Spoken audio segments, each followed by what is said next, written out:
Tahukah kamu, setiap tanggal 10 November diperingati sebagai Hari Pahlawan untuk mengenang keberanian rakyat Surabaya dalam pertempuran 10 November 1945 melawan pasukan sekutu. Pertempuran heroik ini menjadi salah satu tonggak penting dalam sejarah kemerdekaan Indonesia. Di pusat kota Surabaya, berdiri megah Tugu Pahlawan, sebuah monumen tinggi yang menjadi simbol perjuangan rakyat Surabaya dan tempat digelarnya upacara Hari Pahlawan setiap tahunnya.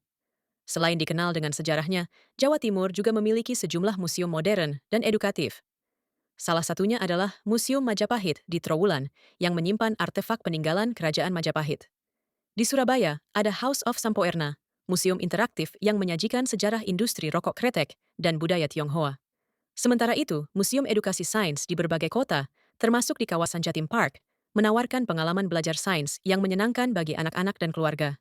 Semua ini menunjukkan bahwa Jawa Timur tak hanya menyimpan sejarah, tapi juga semangat pembelajaran yang terus hidup.